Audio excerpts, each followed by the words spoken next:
With the All-Star break over and done with, we take on a Zlatan-Less LA Galaxy at home. Is this a must-win? We discuss next. What's going on, 5-Star fam? I'm AJ, this is Mark. Before we get started, become a member of Notification Squad on YouTube by hitting the bell next to the subscribe button, or if you're on Facebook, hit that like and follow button. Welcome to a match preview special. It's a Saturday showdown at the Benz, and a home match couldn't come soon enough. Absolutely. So we actually have the best record in the Eastern Conference at home. Only one loss, 8-3-1 overall, 24 goals for, 8 goals against. If we could be this team all the time, we'd be ahead of LAFC maybe. So, yeah, I mean we're Jekyll and Hyde, home, away. It's just, it's pretty much pretty divisive up and down. Yeah. But yeah, I mean, you know, LA Galaxy are not doing too hot either, especially in their last 6. I mean, it's been pretty bad, right? Yeah, win-loss, win-loss, win-loss. The last one was at Portland, lost 4-0, had a couple players sent off. It was ugly. Portland's a good team. Yeah. So. Portland's a good team. Their home form, I think, coming in hadn't been brilliant, but they needed that win. But yeah, for LA Galaxy, it's, you know, they come off that big win over LAFC and then kind of lay a big egg. Yeah, I mean, it's kind of just, I think, mediocre play from them a little bit. Yeah. They're very inconsistent. And now, yeah, I mean, you know, we know that Zlatan is not going to be in the 11 and in the squad at all. Yeah. That bodes really, really well for our prospects. You've heard the term straw that stirs the drink. Zlatan's like the whole damn drink. Like, yeah, pretty much. The other guys are like ice. You know what I mean? Like, I like this analogy. Yeah. But so in our previous matchups against them, we won 4-0 against them, and a 2-0 away win in 2018, and that other one was 2017, of course. Right. And so, yeah, I mean, you know, they're a team that, you know, relies heavily on Zlatan, and so they've kind of been resorting to a little bit of more so that direct play, that lump it to Zlatan and see what kind of magic he can inspire them to. Now, remember, the LA Galaxy's coach is Guillermo Barros Schelotto, who was linked with Atlanta, and you know, if anyone watched Argentina, I forget their name. Oh yeah, I mean Boca Juniors. Yeah, exactly. Yeah, and so yeah, if you watch them, then you got used to seeing that, like you said, like long ball, kind of pragmatic. You know. No, I think he is kind of known for not really having a system. Right. He's kind of you know, not really kind of huge into tactics in that sense. I think that's the knock on him, and kind of why we didn't really go with him. I think you know, for us, I think it may still be, you know, where you know, you have the Frank de Boer, you have the GBS, that kind of, it's maybe a you know, kind of proving point for them as well. Yeah. Like, okay, you know, we need to prove that we're the right head coaches for the job in that sense as well, because they were kind of the last 2 pretty much that were kind of pitted against each other in terms of head coach candidates. But back to how they play, I mean, they're a team that likes to attack down the wings. I mean, pretty strong at defending set pieces, and pretty good at stealing the ball from the opposition and pressing a little bit. Not too much though, because they, in terms of their weaknesses, there's quite a few. They are bad at stopping opponents from creating chances. We're good at that. They're bad at defending counterattacks, defending against long shots, defending against skillful players, and avoiding offside, which that's an interesting one. Yeah, it is. And so, yeah, I mean, you know, definitely we have a couple of very, very skilled players in Ezequiel Barco and PT Martinez. I think I fancy my chances them going against their back line and against their midfield as well. Yeah. So, yeah, I mean, I hope that, you know, maybe we can play an Ezequiel Barco and a PT Martinez in the same 11, but we will see, of course. Sure. But let's get into, you know, a little bit more of kind of how they play as well. Is, they, not only that, they attack through the middle a lot, they play a pretty consistent first 11, so that is going to be interesting with Zlatan out, because I mean, I think the way that they're going to be playing is going to be kind of thrown out the window.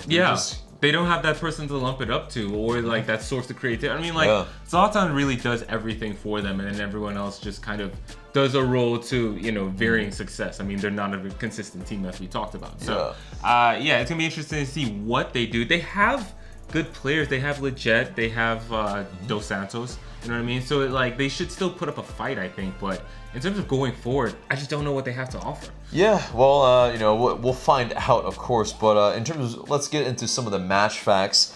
So Atlanta United have kept a clean sheet in 7 of their last 9 home matches in MLS, and Atlanta United also have won 8 of their last 9 home matches. I mean, not too bad. You know? Indeed. And what else in terms of match facts? They've scored at least 2 goals in their last 6 home matches. There have been 2.5 goals scored in 7 of Atlanta United's last 8 matches. So yes, the home form, again, it bodes well. There also have been goals aplenty here. The 4-3 comes to mind, and other results as well. Hopefully there's not a repeat of that. Right. Hopefully it's not a shootout on Saturday. And really, there has no business being a shootout. This should be a comfortable performance by Atlanta, in theory. Yeah, in theory for sure. And so, we got into their players to watch in terms of Dos Santos and Leggett. Yeah. And I mean, in terms of their unavailable players we talked about, Zlatan, of course, and Efrain Alvarez and Diego Polenta, they got the red card in the Portland Timbers match, so they are also unavailable. So they, with their kind of consistent first 11, they kind of have some guys that are going to be taken out of there. Right. So for us, I think our keys are getting back to winning ways for sure by really taking advantage of this opportunity. I mean, without Zlatan, and whether it was purposeful or not, because he was cursing out a ref or whatever. He was in that ref's face all night. Yeah. I mean, and so that definitely, this bodes well, right? So. Yeah. But so we don't have LGP because of yellow card accumulation. It just he just got suspended for this. How it's because, already? Yeah, it's because of that. He had just been suspended. He had accumulated a lot, and then you get 2 more. There it is, bam. So I mean, he's in that territory where he's could be suspended more games. So he needs to kind of watch himself a little bit. Yeah. But even without him in the match, we need to really watch our kind of silly defensive errors. I mean, it's something that even without that, I mean, they have guys that are kind of veterans. I mean, definitely Dos Santos can, strike from distance. So, you don't want to give up something like that for sure. But, we, I think, can take advantage of their defense as well. Absolutely. Very leaky. Yeah. Something that if we have our full strike force, I mean, it should be decent for us to be able to impose ourselves. So, we'll also just need to, keep an eye on, especially, with all those guys that not only got red cards and, got yellow cards, whatnot, we need to keep our cool. Yeah, they absolutely. Are a team that are a little hot-headed by nature. Yeah, Alvarez got a red card for essentially blasting the ball into a player's head. You know what I mean? Zlatan, like we said, he's been known to mix it up with. I mean, he's not going to be available, but like just as an example, so you can imagine. Like, and in terms, if they're going to get anything out of this game, they're probably going to have to resort to some dark arts a little bit. Exactly, a little bit of that physicality they'll be playing with for sure. So in terms of the unavailable players for Atlanta, we talked about LGP. There is, of course, Breck Shea, but everybody else in terms of Mikey Ambrose, Florentine Pogba, George Bello, Tito, and Kratz have all trained, but all are still likely out except for Ambrose and Pogba. So, we have some options at left back and left wing back. That gives us something to kind of chew on for our predicted starting 11. Yeah. What do you got? So, of course, in the sticks is Guzan. Yep, for sure. Let's go through the lines together, I think. Then. Yeah. I think, in terms of shape-wise, I think it's been working. LAFC was a very strong test, and I think LA Galaxy definitely kind of a weaker side in that sense where they're maybe not as up for it. Without Zlatan, we still go with 3-5-2. I think so, and especially with a team that's expected to bunker, you want that wing play, you want that width. I think the 3-5-2 gives you that option. Right. And then, like you could still have, and we'll get into it, but like players from the center backs even come up in a Yeah, that could exactly. be necessary. So yeah, we definitely didn't exude a lot of that control against LAFC. I think a little bit better in the second half, but I think for us, I think we still, I think can control this type of team, with this 3-5-2. I think for LA Galaxy. So with that three-man back line, I think it's going to be Escobar. Absolutely, yeah. Got Escobar in there as well. Robinson in the middle, of course. But then at left center back. Yeah, left center back, I have Parky because he's a guy who's familiar with the left side as well and is very decent on the ball. So yeah, I think in a three-man back line, he can handle himself. But you have somebody different. Yeah, I have Pogba. So he was in the 18 in the last match. I think he's looked good in his appearances. I think that the boy likes his physical nature and his comfort on the ball as well. Yeah. Probably doesn't play the whole match. I think maybe he gets like 60 minutes or so. Yeah. But I think he's a good shout to start in this one. Yeah, I think that's my worry though. If he gets the start, is if an injury happens to somewhere else, then he might have to be forced to play an entire match, and that's kind of why he got injured in the first place. 3 matches in 1 week, that type of action. For a guy that really hasn't played a ton of minutes or a ton of matches in about a year and a half, I mean, it's something that we want to kind of watch his minutes, I think. And so, maybe he can come on and spell Parky or somebody else, sure. I think that's, and if Parky has to stay on, then he has been playing on regularity. So it's not pushing him too hard. Yeah. But let's get into the wingbacks then. I think, of course, it's Gressel. Gressel has to be, yeah. Indeed. And then, again, team is bunkering, so I think you go with Miram. He's...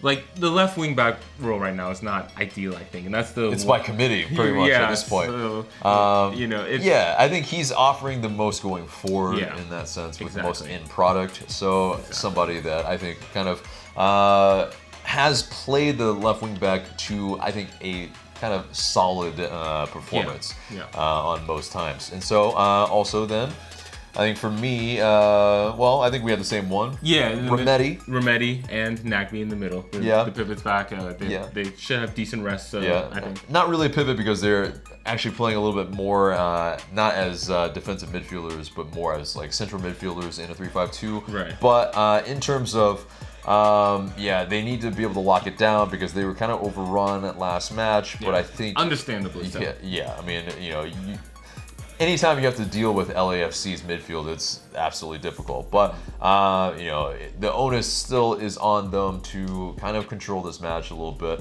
And with Nagby in the middle, I don't usually have too many worries about that. Right. But it gets into, I think, you kind of have a little bit different. Sure. And so, go for it. Yeah. I have PD and Barco.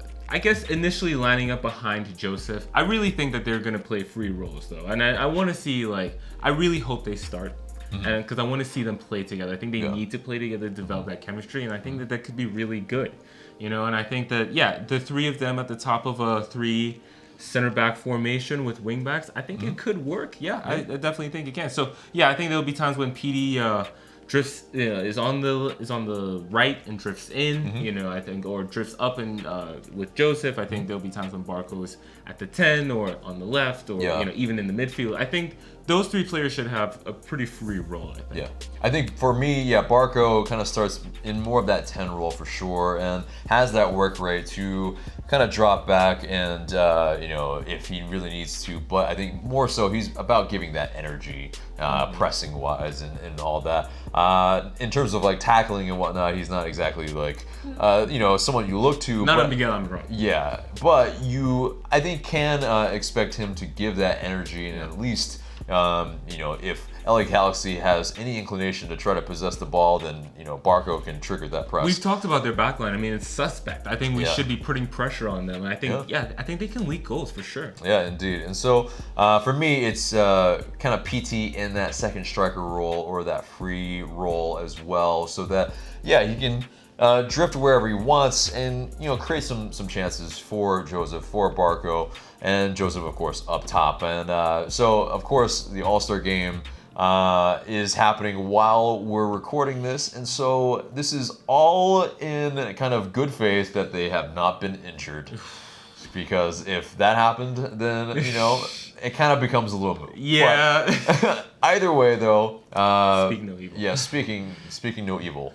Knock on wood. But that gets us to our score prediction. What do you think is gonna happen? So I got a 2-0 win here. I think that defense will be emphasized by Atlanta, especially. It's been a huge talking point, especially after that capitulation against LAFC. I think that with the bunkering, creating chances may be hard to come by. I could see a scoring in the first half, but I don't think it's a huge flaw. I got 2-0. Okay. I have a 3-1. I think they are able to nick one because it pretty much is a team that doesn't really get a whole lot of minutes together yet. I mean, Escobar, this is going to be his third game as a right center back. You have Miriam still getting used to the role as a wing back. And then whomever is that left center back, it's going to be interesting. It's going to be really interesting, I think. I think we're going to at least leak one, and still, we're going to get the 3 points. So a good day all in all. So, yeah, guys, that's our match preview. Let us know what your score prediction is in the comments below. But for Mark, I'm AJ. Thank you guys so much for watching.